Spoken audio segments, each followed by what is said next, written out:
Hi, my name is Shahnawaz.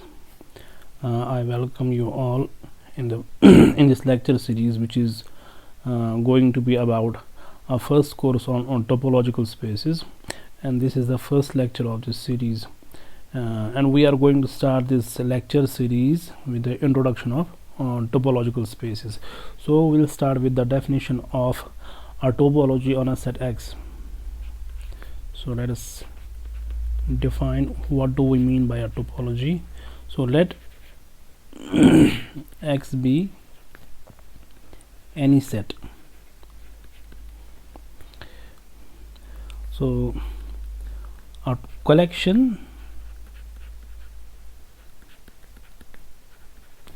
T of subsets of X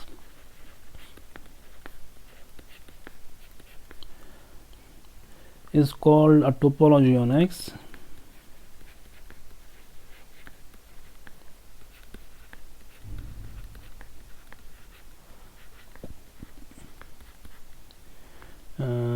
If this collection T, fancy T, satisfies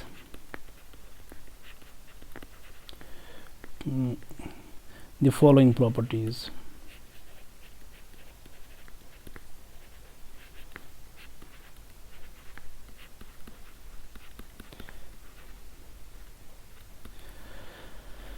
So the first property is that now this T being the collection of subsets of X, so there is this possibility that the empty set and the whole set X are the elements here. So if this is the case, I mean if the empty set and the whole set X belong to K and belong to T, we say this T satisfies the first property of being a topological space. So the first property is that this collection tau, I mean T, fancy T, consists of this empty set and the whole set X. Now the second axiom is that the union of the elements of any sub collection of T is in G. I mean if we look at this collection T and suppose this S is any sub collection of T, I mean every element of S is in T. Now if this is the case, I mean if we have union of all yi's, where this yi, I mean if we look at the union of elements of this sub collection S, so if this element is in T, we say this T satisfies the second axiom of being a topology on X. So the union of the elements of any sub collection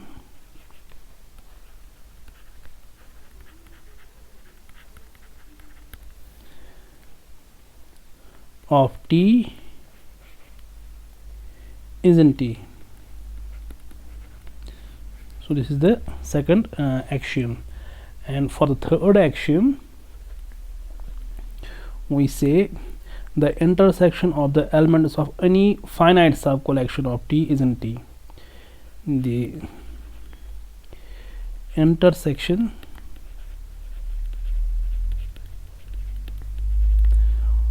of the elements of any finite sub collection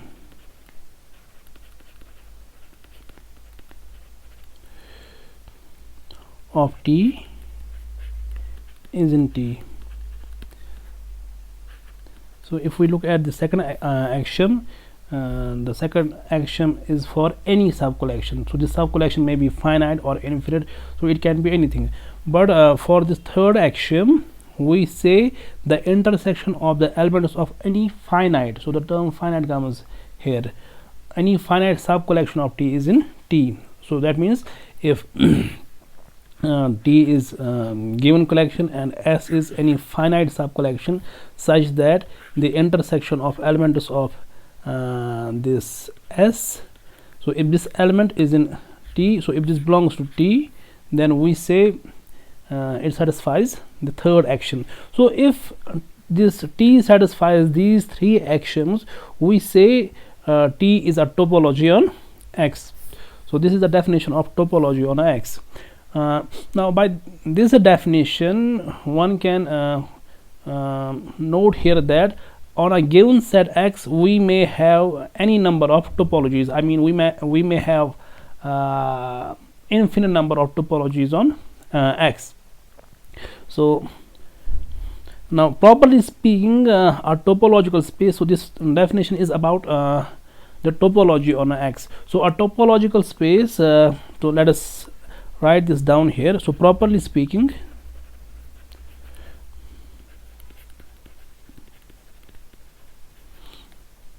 a topological space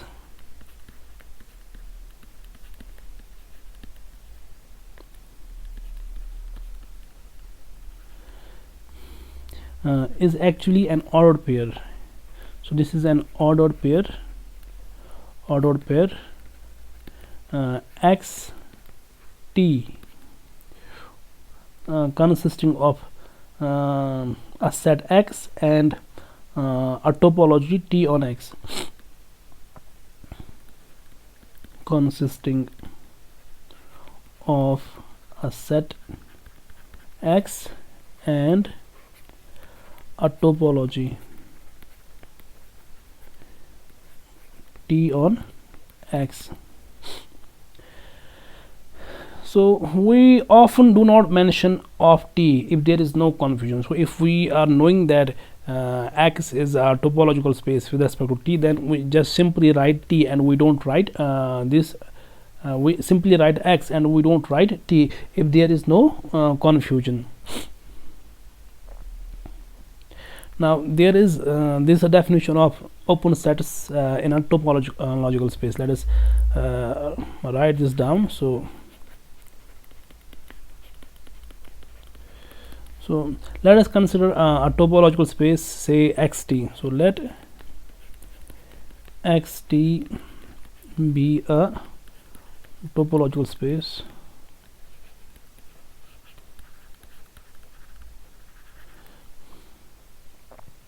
so we say a subset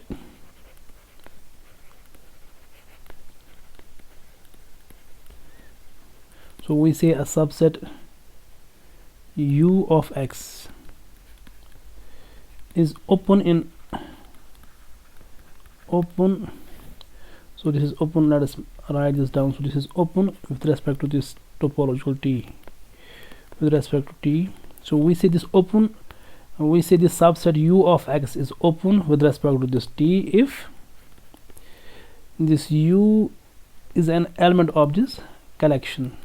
So that means if X tau is a topological space and U is any subset here, so then we call this U to be open subset of X if U is in this T here. This means that each element of this collection T is actually an open subset of X. So this is the definition of openness. So now using this terminology we can reframe this definition. So using this terminology one can say that a topological space is a set X together with a collection of subsets of X called the open subsets of X, such that both empty set and X are open in X, and this X is closed under arbitrary unions and finite intersections. So this is the remark. So using this terminology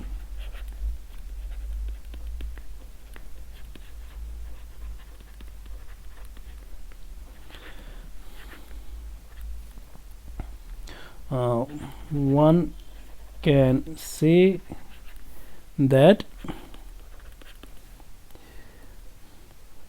a collection of subsets of X. I mean, one can say that a topological space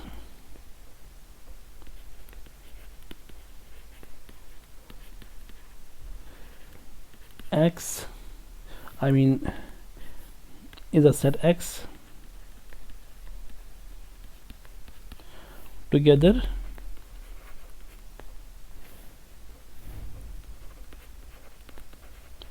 with a collection of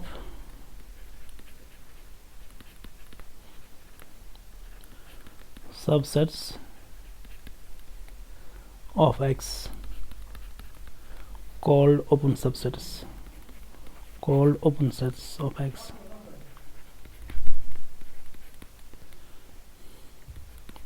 Such that the empty set and X are both open,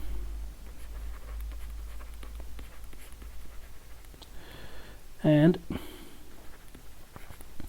such that arbitrary union and finite intersection of open sets are open.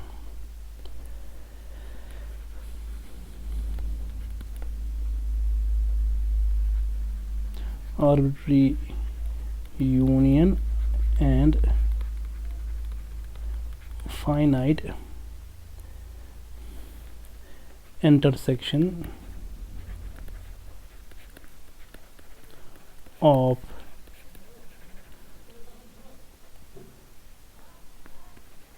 open sets of X are open. So this is the reframed definition. Now let us do some examples. So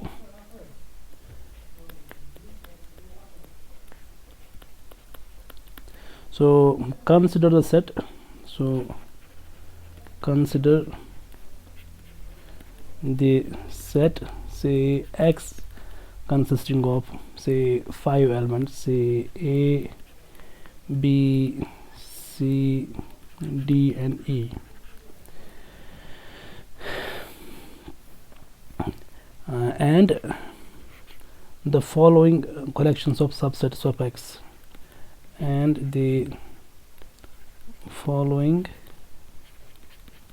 collection of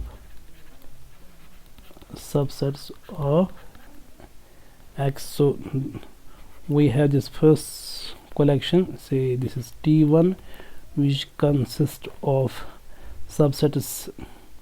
First the empty set, and then X, say the singleton A, the two element set, say CD,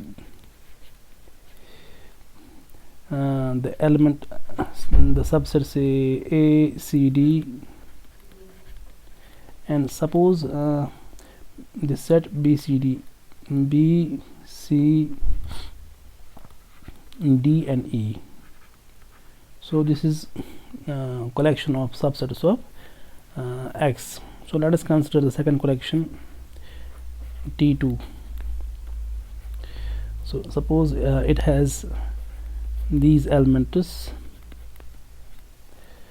say it consists of A, say CD and ACD, and suppose the element BCD, and suppose we have this third collection here, T3, which has the elements empty set, the whole set X, the singleton A, the doubleton CD, the three element set ACD, and say it has in place of BCD, say we have AB, DA. Then if we look at this collection tau 1, then first axiom is satisfied, because the empty set and X is also the elements of T1. Now to check it is closed under arbitrary unions, so if we look at the union of this element and this element, that is ACD, which is here. Similarly, if we look at these union of these two sets, so this is ACD, which is again here. So it is closed under arbitrary, it is closed under unions. So because the set is finite, so the arbitrary means the finite here. Similarly, it is again closed under intersection. So if we look at the intersection of this set and this set, which is the set A itself, so it is there. Similarly, if we look at the intersection of ACD and this set BCDE, we have the set CD here, which is this set. So this T1 is of course topology on X. Now if we look at T2, this T2 is not a topology on X, because the axiom first is satisfied, but the axiom second is not satisfied, because if we look at the set if we look at the union of these two elements, ACD union BCD, then the resulting set is ABCD, and ABCD is nowhere in this collection. So this is not a topology because the axiom second is violated. Now for this collection T3, it satisfies axiom first, but it does not satisfy axiom third, because if we look at the intersection of these two elements, so ACD intersection ABDE, then the intersection is AD, and AD is nowhere in this collection. So that means only T1 is topology on X, but T2 and T3 are not topology on X. So then indeed T1 is a topology on X, but T2 is not a topology on X, since if we look at the union of these two elements ACD and BCD, since union of ACD and BCD is actually the set ABCD, and this set is not in T2. Similarly, T3 is not a topology on X, since the intersection of these two sets, the ACD intersection this set here ABDE,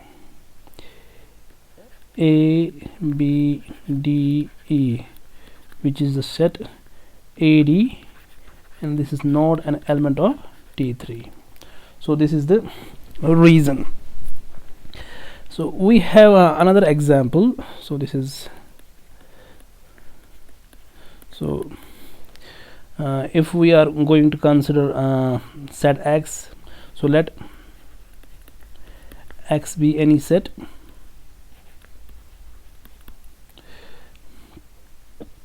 So if T is the collection of all subsets of X, so if T is the collection of all subsets of X, i.e. if this T is same as the power set of X, then T is indeed a topology on X.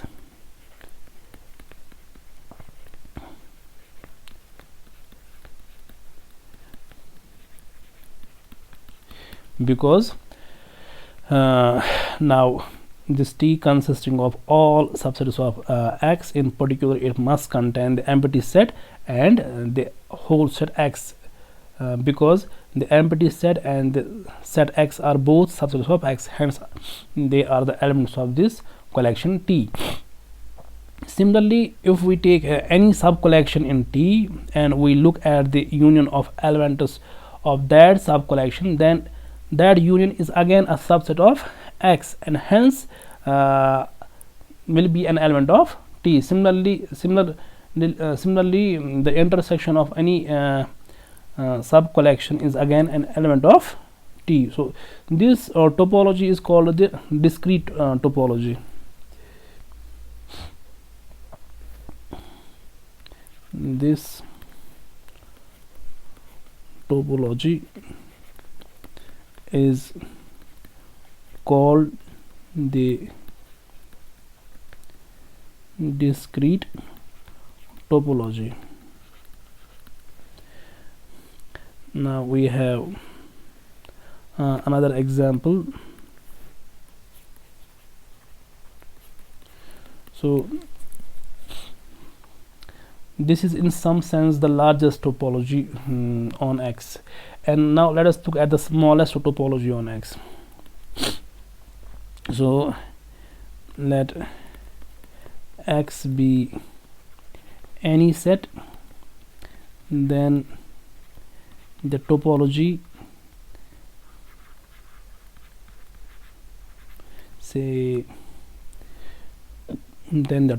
say tau is equal to which contain just two elements, I mean the empty set and the X, then this collection satisfies all the properties of being a topology, because the axiom 1 is clearly satisfied, the axiom 2 is that the union is there.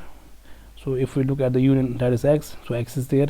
If we look at the intersection, which is empty, so empty set is there. So this is also a topology on X. So then the topology, so let us call this collection, then the collection,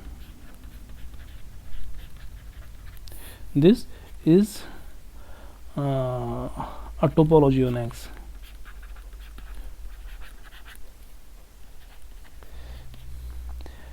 And this is in some sense the smallest topology on X, and this topology is called the indiscrete topology or trivial topology. So then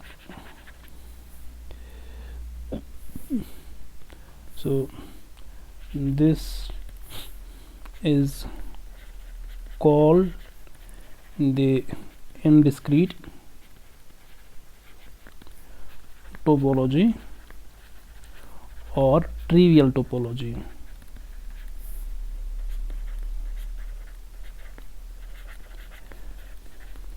On X. Now we have another example. So that is called the finite complement topology or co-finite topology. So let X be a set, and let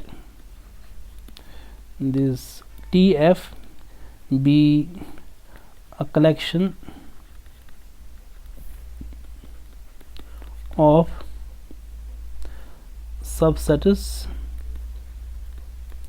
U of X. So this TF consists all those subsets U of X such that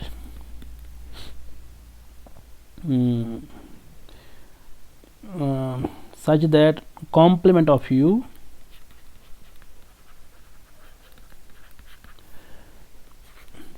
i.e. U complement is either a finite set or all of X.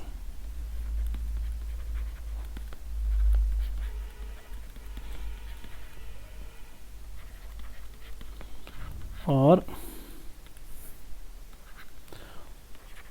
all of X. Then this TF forms the topology on X. Then TF is a topology on X and is called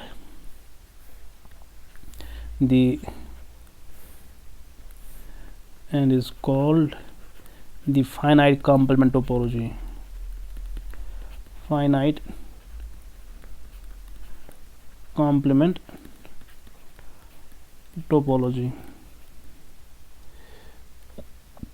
or sometimes co-finite topology. By co we mean complement, and finite means finite. Co-finite or topology. So let us see how this forms a topology on X. I mean, we have to prove all the three axioms to prove this T sub f is actually a topology on X. So if we look at the first axiom, then that axiom is obviously true, because so if we look at this, so since X complement, now by X complement, by U complement in X, I mean the set X minus U. So if this is the set X and this is the set U here, so this is X, this is U, by U complement I mean this portion. So this U complement is actually X minus U. Now if we look at the X complement in X, that is obviously a finite, the empty set, which is a finite.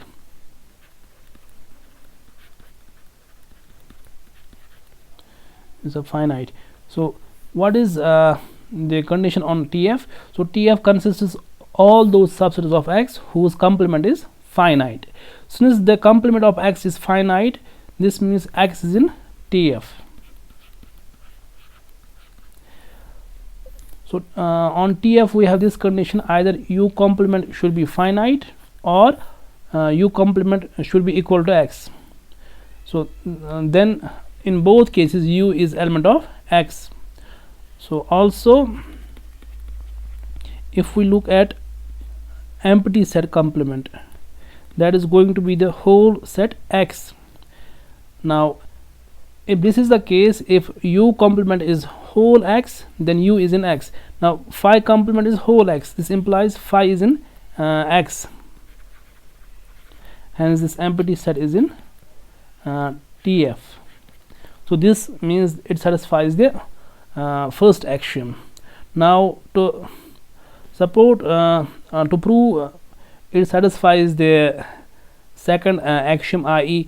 to prove TF is closed under arbitrary unions, let us take a collection. So let U alpha, where alpha is in some index, let's say lambda, be any family of, be any collection, I mean be any sub collection, be any sub collection of TF. So this is the collection of sub collection of this TF here. So what we have to prove? We have to prove the union of these elements is also an element of TF. So it is better to write that be any collection of non-empty subsets, non-empty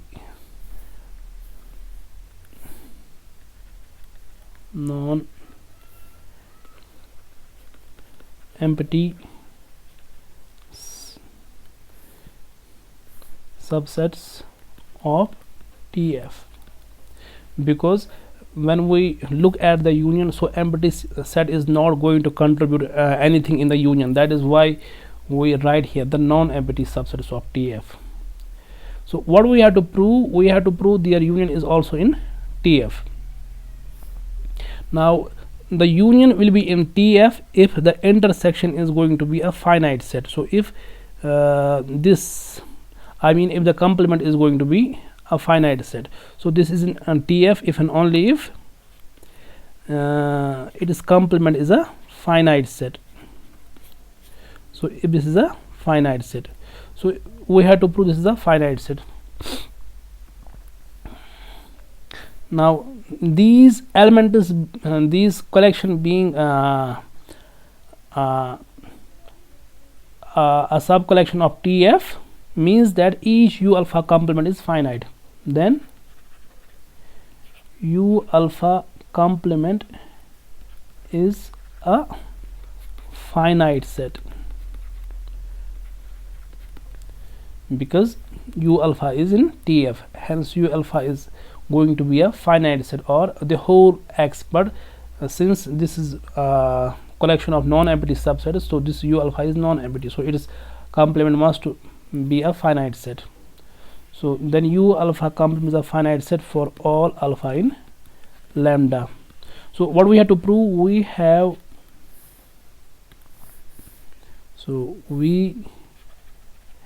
to show that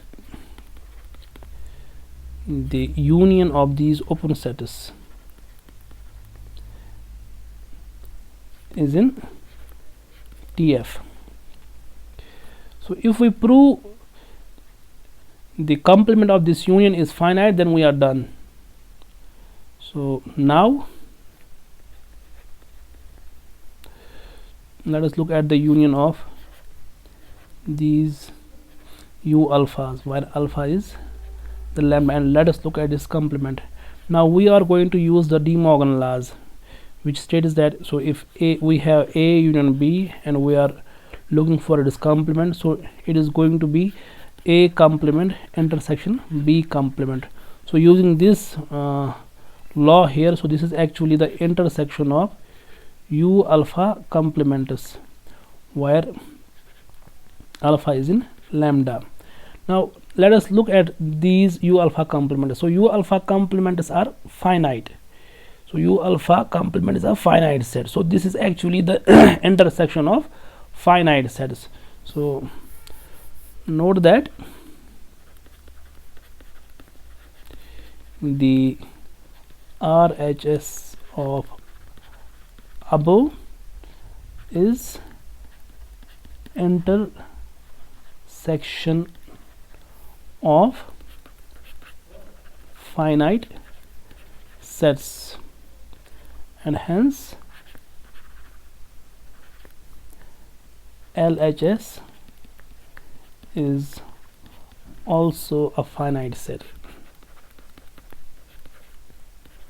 Now if this is the case, if this is finite set, that means this element is in TF, because we say A is in TF if and only if A complement is, so if A is a non-empty set, we say A is in TF if and only if A complement is finite set. Now we have proved here that the complement is finite, that means this union is an element of TF. Therefore union of these U alphas, where alpha is in lambda, is in TF. This proves the second axiom, i.e. the TF is closed under arbitrary unions. Now for third axiom, we have to prove it is also closed under finite intersection. So we are going to pick finite Riemannian elements in TF. So let U1 U2 through U say n be non-empty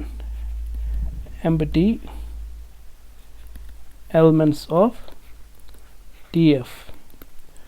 We want to show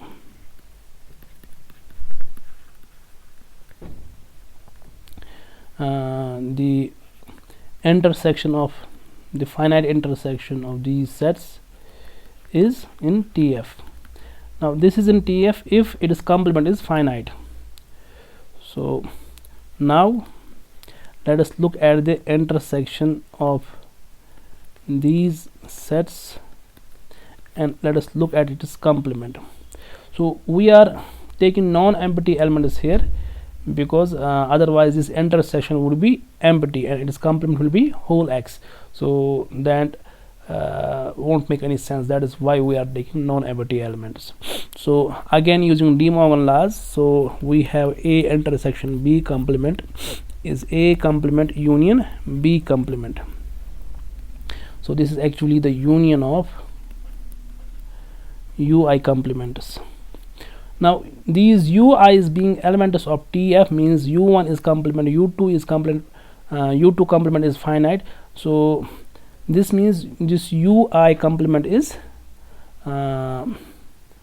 finite, and hence this is a finite union of finite sets. So hence the RHS is finite.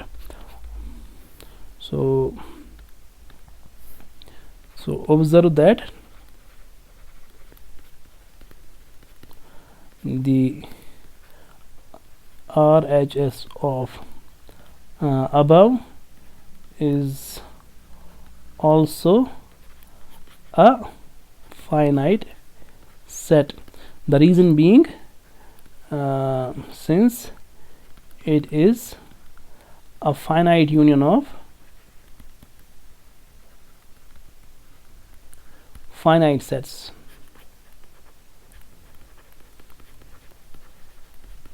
So hence this is a finite set. So that means this intersection is finite set. Hence LHS is also finite. Now if this is finite, that means this set is going to be an element of TF. So hence intersection of these sets is also in TF. That means TF is closed under finite intersections. That means TF is a topology on. Therefore TF is a topology on X. Now there is an analogous topology on this set X, which we call the countable complement topology. So this is again an example. So let X be a set and say TC be the collection of all subsets of X such that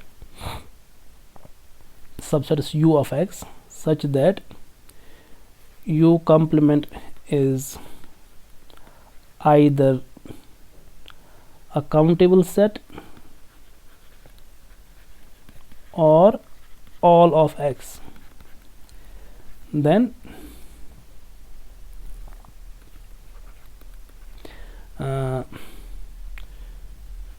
TC is a topology on X.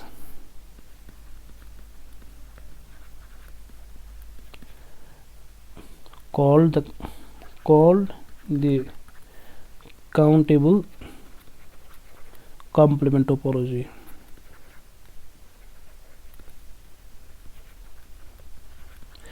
I mean this TC consists all subsets of X whose complements are countable or just the whole set X. So to prove this, the proof is analogous to this example. So here we will get the intersection of arbitrary intersection of countable sets.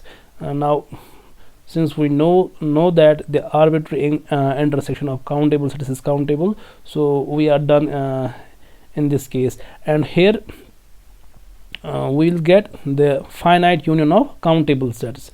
So since the finite union of countable sets is countable, then again this intersection is going to be an element of TF. So in this way we will prove that this X together with this topology is a together with this collection is a topology on X. So this is left as an assignment for the viewers. So proof. So this is the home assignment. So for axiom second, use the fact. So this is the hint.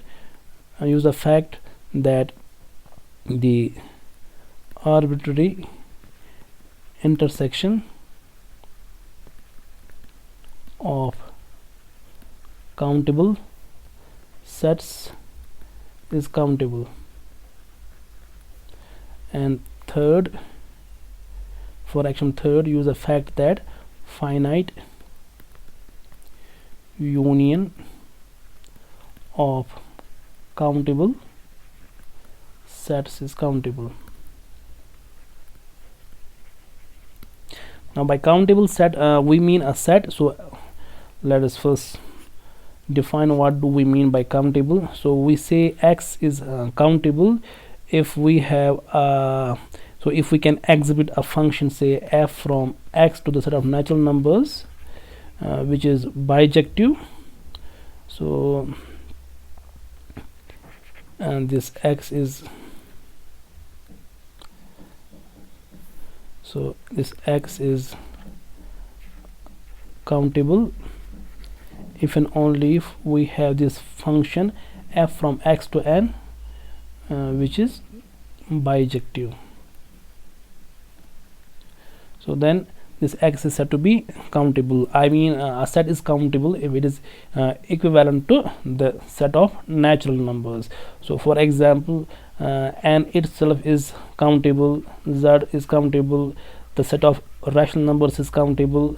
However, the set of real numbers is not countable because we do not have a bijection from R to the set of natural numbers.